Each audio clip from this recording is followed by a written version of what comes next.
Video ini dibuat atas tujuan berkongsi ilmu semata-mata. Ia tidak dibuat untuk menghina atau menjatuhkan kredibiliti mana-mana pihak, organisasi atau jabatan.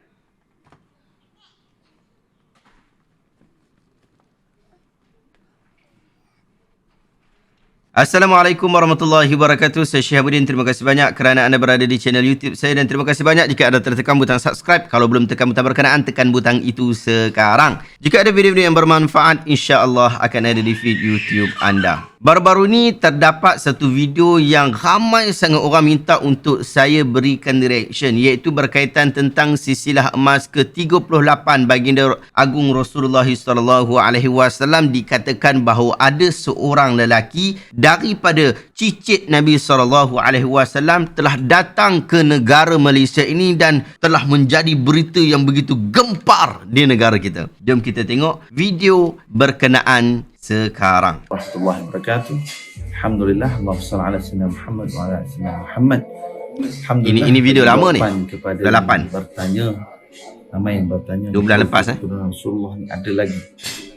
Dan ini di belakang anda adalah silsilah Zahabi atau nasab keturunan Rasulullah atau silsilah emas keturunan Rasul sallallahu alaihi wasallam.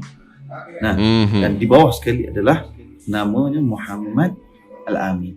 Al-Idrisi bin Hamid Al-Idrisi Al-Hasani, kerana diringkaskan tu. Tapi kalau panjang tu bawah lagi tu dia adalah keturunan ke-38 daripada Rasul sallallahu alaihi wasallam. Dan keturunan Rasulullah sallallahu alaihi wasallam hanya daripada jalur Hasan dan Husain, yakni anak kepada Sayyidina Fatimah Az-Zahra, anak kepada Sayyidina Ali dan Sayyidina Fatimah Az-Zahra, dan turun ke Sayyidina Hasan, Sayyidina Hasan Sanna, Sayyidina Abdullah Al-Kamil dan Imam Idris Al-Akbar, dan terus ke sini. Dan semua para imam ni, para Amirul Mukminin, kebanyakan daripada sini adalah Amirul Mukminin, pembawa khalifah dari zaman Rasul sallallahu alaihi wasallam. Alhamdulillah di Maghrib ini masih tertegaknya Amirul Mukminin yang membawa gelaran khalifah Islam atau di bumi Maghrib ini, insya-Allah, yang mewarisi kekhalifahan daripada Sayyidina Rasul sallallahu alaihi wasallam, insya-Allah. Baik. Kita dah tengok video berkenaan sama-sama dan saya tengok kalau daripada sudut belakang ustaz ni, bawah sekali tu bukan Muhammad Al-Amin, itu Muhammad Al-Hamid. Kalau anda perasan dekat gambar tu disebut Muhammad Al-Hamid. Mungkin Muhammad Al-Hamid ni adalah anak kepada Muhammad Al-Amin, sebab atas pada tu Muhammad Al-Amin, atas satu iaitu Muhammad Hamid, Maula Hamid. Maula Hamid tu memang pak kepada Muhammad Al-Amin yang tengah viral sekarang. Dan silsilah seperti ini juga anda boleh tengok kepada pemimpin-pemimpin Maghribi sekarang. Dia pun ada silsilah macam ni juga, bukan hanya Muhammad Al-Amin seorang saja ada. Okey, baik, kita berikan sedikit ulasan. Sahabat-sahabat, di samping video ini terdapat banyak video lagi yang berkaitan tentang isu Muhammad Al-Amin Al-Idrisi yang dinyatakan oleh pihak penganjur sebagai mempunyai silsilah emas dan berada pada jalur 38 keturunan Nabi SAW. Saya tak pasti kenapa diangkat isu jalur ke-38 melainkan ia adalah jalur sanad, tetapi orang ramai bila dengar jalur 38 macam ada something best daripada nombor 38 tu, padahal tidak ada beza pun 38 ke 39 ke 40 ke 41 ke, tidak ada beza pun daripada sudut jalur-jalur berkenaan. Ada juga video-video di TikTok dan juga di Facebook dengan kenyataan-kenyataan yang pelbagai yang saya kira cukup melampau apabila menyatakan bahawa Muhammad Amin Al-Idrisi ini adalah seorang Imam Mahdi. Bahkan ada yang komen dekat Facebook, dekat TikTok, dia kata melihat Muhammad Al-Amin Al-Idrisi ini seperti melihat Nabi SAW. Sedangkan semua itu adalah bibit-bibit ketaksuban yang boleh menyebabkan kemelampauan di dalam mengangkat dan memuliakan seseorang. Setahu saya, beliau tidak ada sifat-sifat Al-Mahdi sedikit pun. Nak kata dia ulama pun tidak, kerana pihak penganjur sendiri di dalam video yang lain iaitu Duam Media telah menafikan bahawa dia ini adalah seorang ulama. Menurut Ustaz Hafiz Za'farani yang saya baca daripada kenyataan beliau di Facebook, dan saya fikir Ustaz Hafiz Za'farani ini adalah antara ustaz yang boleh dikatakan mula-mula mengangkat isu pertikaian dan mempertikaikan Maula Muhammad Amin Al-Idrisi ini. Dia kata Muhammad Amin Al-Idrisi ini, degree dia, ijazah sarjana mulia dia adalah di dalam public law daripada University of Nice, Sofia, Antipolis di Perancis. Dia juga adalah seorang lawyer yang memang dapat persetujuan CAPA dari University of Algiers di fakulti di Algeria. Master dalam Political Science daripada University of Nice, Sofia, Antipolis di Perancis. Ringkasnya,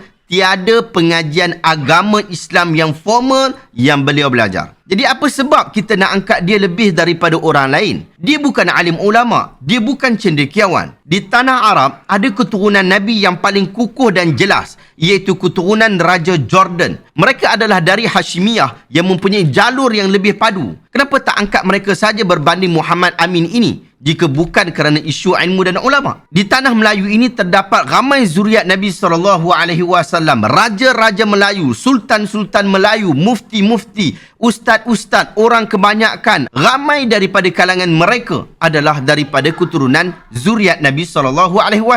Sebahagian sahabat-sahabat kita yang mempunyai nama Wan, nama Said, nama Syarifah juga mempunyai darah zuriat Nabi SAW. Kenapa susah-susah menjemput Muhammad Amin Al-Idrisi Al-Hasani ini jika bukan kerana ilmu dan ulama? Sedangkan dia ini sendiri tiada langsung background formal pengajian Islam. Sama sahaja dengan ramai keturunan Nabi yang ada di Malaysia ni. Apatah lagi sekadar bacaan ringkas saya berkaitan tentang Muhammad Amin Al-Idrisi ini. Terdapat beberapa isu kontroversi tentang peribadi beliau yang perlu diberikan penjelasan dan penerangan yang lebih mendalam oleh pihak penganjur yang membawa beliau daripada Maghribi ke Malaysia. Saya tak pasti daripada Maghribi ke Malaysia ataupun daripada Perancis ke Malaysia. Pasport beliau pun kita tak tahu, pasport Maghribi ke pasport daripada Perancis. Anda boleh baca kenyataan-kenyataan yang diterbitkan oleh sahabat-sahabat kita yang berada di Maghribi sekarang ini. Anda boleh bertanya kepada mereka berkaitan tentang isu dia ini, isu Muhammad Amin Al-Idrisi ini daripada sahabat-sahabat kita yang berada di Maghribi. Antaranya adalah Ustaz Adli Al-Qarni yang menceritakan lebih detail tentang Muhammad Amin ini. Si Ustaz ni sebut oknum maula lagi. Anda boleh baca pelbagai kisah-kisah licik dan berbahaya yang telah dilakukan oleh Muhammad Amin Al-Idrisi ini. Ustaz Adli Al-Qarni, dia bongkarkan isu ini di dalam Facebook beliau. Dia sekarang berada di Maghribi, dia belajar di sana, dia adalah salah seorang daripada warga Nusantara kita, daripada Indonesia yang mengenali sosok Muhammad Amin Al-Idrisi di sana. Dia adalah orang yang sangat rapat dengan tokoh-tokoh di sana. Dia mempunyai data-data yang cukup tidak elok terhadap Muhammad Amin Al-Idrisi di Maghribi. Anda boleh rujuk beliau berkaitan tentang hal ini. Jika saya secara peribadi dengan hanya melihat kenyataan daripada Muhammad Adli Al-Qarni, Ustaz Muhammad Adli Al-Qarni, maka saya pasti tidak akan percaya dengan Muhammad Amin Al-Idrisi, melainkan nasabnya. Sahabat-sahabat, jika dikatakan bahawa beliau adalah keturunan ke-38 Nabi SAW, saya sebenarnya tidak ada masalah banyak untuk mempercayainya sekiranya ia datang daripada jalur yang benar. Dan boleh jadi jalur yang dia ada itu adalah jalur yang benar. Apatah lagi angka 38 bukanlah angka yang pelik. Kerana sebelum ini Habib Rizik Shihab dari Indonesia juga telah mendakwa perkara yang sama. Tetapi beliau lebih advance lagi kerana mengatakan pihak Arab Saudi sendiri yang endorse perkara berkenaan. Endorse bahawa dia ini adalah keturunan ke-38 Nabi SAW. Tetapi akhirnya ia hanyalah hoax semata-mata. Kita ini sahabat-sahabat mengasihi anak cucu Nabi dengan setinggi-tingginya. Bahkan pada kita, nasab keturunan Nabi itu sendiri ada satu bentuk kemuliaan. Pun begitu, kita telah mengharamkan kebodohan daripada diri kita. Kita tak mahu mengangkat orang yang salah dalam masyarakat sehingga akhirnya akan memberikan kesan yang buruk kepada masyarakat. Secara peribadi, saya tidak merasa lebih bagus untuk kita mengangkat Muhammad Amin Al-Idrisi ini. Bahkan, kita tiada sebarang sebab yang kuat untuk mengangkat beliau melebihi orang lain. Apatah lagi dengan melampau mengangkat beliau sehingga mengatakan dia ialah Imam Mahdi. Seorang keturunan Rasulullah SAW ialah seorang yang mempunyai jalur keturunan yang jelas dan berpegang teguh dengan ajaran Rasulullah SAW. Membawa panji-panji agama seperti mana yang dibawa oleh Rasulullah SAW. Sehingga dia sendiri menekuni apa yang dibawa oleh baginda Nabi SAW, datuk-datuknya itu. Sehinggalah layaklah dia digelar sebagai salah seorang daripada tokoh-tokoh ulama yang perlu kita mengambil manfaat daripadanya. Tetapi apabila ada seseorang yang menyandarkan dirinya kepada Nabi SAW tetapi tidak menunjukkan perilaku yang dibawa oleh baginda Nabi, maka sudah layak dia tidak diikuti dan diangkat di dalam masyarakat. Kerana dibimbangi dia dapat membuatkan masyarakat taksub kepada dirinya sehingga melampau di dalam memuliakan seseorang. Inilah yang berlaku kepada Muhammad Amin Al-Idrisi ini. Apabila masyarakat diperdaya hanya dengan serban, jubah, perkataan Al-Idrisi Al-Hasani serta senarai nasab sehingga ia dimuliakan tanpa sebab yang munasabah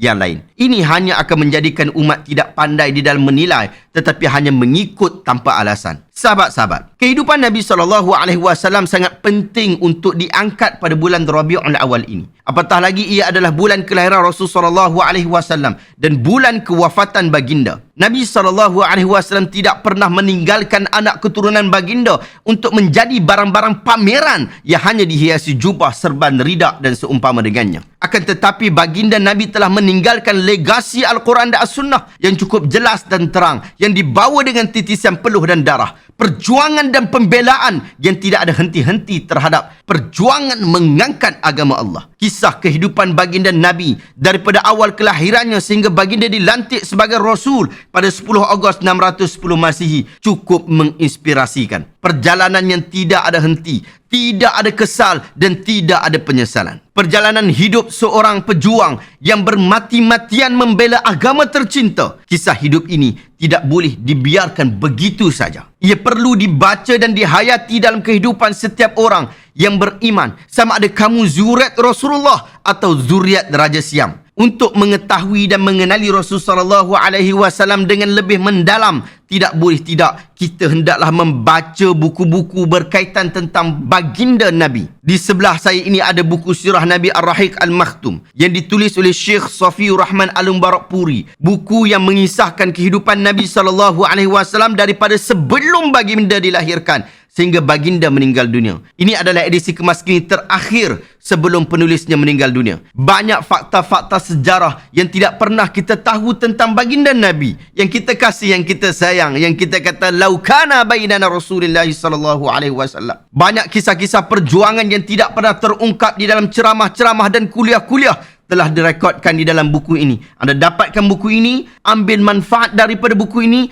tekuni buku ini, jadikan ia sebagai matan kuliah anda bersama anak-anak atau jemaah surau dan masjid anda, sehingga akhirnya orang dapat mengambil manfaat daripada kehidupan seorang Nabi melebihi sekadar menonton seorang manusia yang berketurunan Nabi SAW. Saya letakkan link dekat bahagian description, boleh beli dekat sana ataupun anda boleh terus pergi dekat Shopee dan dapatkan buku ini di Santai Ilmu Publication. Sahabat-sahabat, inilah keadaan kita, pendirian kita berkaitan tentang Muhammad Al-Amin Al-Idrisi ini. Kita tak tahu nama dia yang sebenar pun. Sebahagian kata Muhammad saja, sebahagian kata Muhammad Al-Amin, sebahagian kata Muhammad Amin. Kita tak tahu nama dia yang sebenar pun. Tetapi itu tidak menjadi satu perkara yang bermasalah. Tetapi bermasalah pada kita sekiranya keturunan Nabi ini hanya menjadi barang pameran-pameran sahaja. Bukan kita mengambil ilmu daripadanya. Jika kita nak mengambil ilmu, kita ambil daripada ulama, sama ada dia daripada keturunan Nabi SAW ataupun bukan daripada keturunan Nabi.